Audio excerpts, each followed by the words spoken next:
Hello बच्चों, good morning, अस्सलाम वालेकुम एवरीवन। कैसे हैं आप सब? आई होप आप सब घर पर अच्छे से होंगे। तो मैं आपका वेलकम करती हूँ अपनी हिंदी क्लास में। तो मैं आपकी बुक अंकुश हिंदी पाठमाला पढ़ रही थी। हम आपका रिवीजन कर रहे थे लेसन नंबर 3 से U2 के लिए। तो स्टोरी को हमने अच्छे से पढ़ा, कंप्लीट हो गए। आज हम इसकी शब्दार्थ आपको समझाएंगे। शब्दार्थ समझाने से पहले स्टोरी को मैं शॉर्ट में थोड़ा सा समझा देती हूँ। ये स्टोरी है मदन मोहन मालवीय जी की। पंडित मदन मोहन मालवीय, ये बच्चा जो है बड़ा होके पंडित मदन मोहन मालवीय के नाम से विश्व फेमस हो जाता है। इस बच्चे का नाम मदन मोहन होता है, लेकिन जब उसको उपाधि मिलती है, बहुत अच्छे अच्छे जब ये काम करता है, तो उसको पंडित मदन मोहन के नाम से पूरे विश्व में ये फेमस हो जाता है।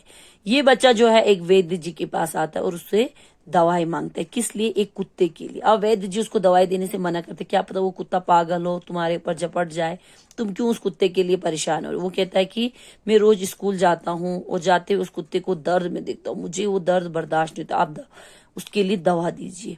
तब वो क्या करता है, वेद उसको दवा देता है। अब वो दवा किस तरह लगानी है वो बताता है कि इस दवा को नीम के तेल में डाल के एक डंडे में आगे के हिस्से में इस तरह कपड़ा लपेट के उसको भिगोना है और कुत्ते के जख्म पर लगाना है। अब वो यहाँ से चला जाता है जख्म उसको लेकर दवाई को। जब वो वहां स्कूल वाले रास्ते पे जाता है, देखता है कि कुत्ता वहां पे है नहीं। वो बेचारा जो है मक्खियों के डर से एक झाड़ी में छिपा हुआ था, कर्राट दर्द हो रहा है उसे। वो छाया में लेता। अब उसने डंडा लिया, उसके अगले हिस्से में कपड़ा बांधा और फिर उसने उस कुत्ते के ऊपर दवाई लगी। थोड़ी देर वो कुत्ता घुर्राया, भौंका, लेकिन फिर जब उसको आराम हुआ तो वो चुप हो गया।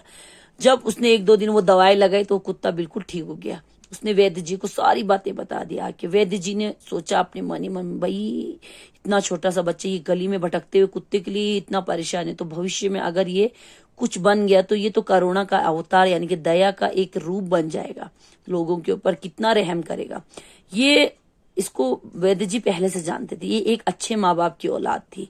उनके पापा का नाम था ब्रजनाथ चतुर्वेदी। ये लोग क्या करते थे, अपने घर का रोजी रोजगार चलाने के लिए ये श्रीमद् भागवत की कथा जो है घर घर जाकर सुनाते थे। और जो सुनने वाले होते वो इनकी कथा सुनकर मंत्र मुक्त हो जाते थे, यानी कि मोहित हो जाते थे, लीन हो जाते थे। पिता पुत्र दोनों जो है मतलब ये काम करते थे। तो उनके पिता जो है उनको वंशी वादन, ये देखिए बांसुरी बजाने में बिल्कुल परफेक्ट थे। छोटे बेटे ने भी सितार बजाना, एक तारा बजाना बचपन में ही सीख लिया था। और जो सूरदास जी, तुलसीदास जी, मीरा, इनके सबके भजन जो है जैसे नाथ हमारे होते हैं उस तरह भजन जो है इसको जबानी आते। बचपन में ही उनके पिता ने उनको अपने धर्म के बारे में, अपनी संस्कृति, अपने शास्त्र, हर चीज के बारे में उसको शिक्षा दी थी। उनका परिवार राधा कृष्ण का भक्त था। जब तक राधा कृष्ण को वो ठाकुर जी यानी कि राधा कृष्ण को जब तक वो कुछ भी घर में बनाया उसको नहीं चढ़ाते थे, पूजा नहीं करते, तब तक घर में कोई भी खाना नहीं खाता। अब बच्चा स्कूल के लिए लेट होता था तो वो क्या करता था, रात की बची हुई रोटी और मट्ठा खाकर स्कूल चला जाता था। उनका परिवार जो है गरीब था, बहुत ज्यादा गरीब। उनके पास सिर्फ एक छोटा सा एक घर था और फैमिली मेंबर्स ज्यादा थे। इस कारण बच्चे को पढ़ने के लिए कोई फैसिलिटी नहीं मिलती। एक ही रूम था, उसी में खाना पीना, उसी में रहना सोना, तो कहाँ से मिलता। तो लेकिन बालक जो अपनी धुन का पक्का था, उसको पढ़ने में बड़ा इंटरेस्ट था। वो पड़ोस में ही एक गार्डन था, बगीचा, उसके बीच में एक घर था उसके फ्रेंड का। वहां जाके वो दिन में दोनों फ्रेंड जो है आम के पेड़ की छाया में बैठकर पढ़ाई करते थे। रात में दोनों लालटेन जलाकर फिर पढ़ते थे। और उनके पास ही एक अखाड़ा जहाँ पे कुश्ती, वहां पे वो डेली एक्सरसाइज के लिए भी जाता था। फिर उसने एक कॉलेज में एडमिशन के लिए एंट्रेंस की एग्जाम दी, मयूर सेंटर कॉलेज में। वहां पे वो पास हो गया।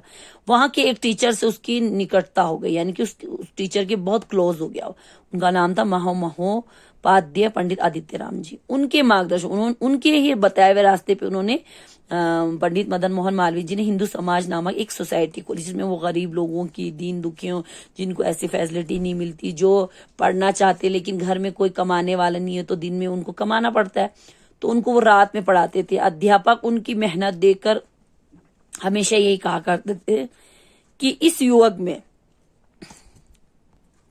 इस इंसान में जो है सिर से पैर तक सिर्फ दिल ही दिल है। ये दूसरों का दुख जो है इससे देखा नहीं जाता। धुन का पक्का है, लगन का सच्चा, एक दिन जरूर ये कुछ बड़ा करेगा। अध्यापक और वैद्य जी दोनों ने ये कहा था।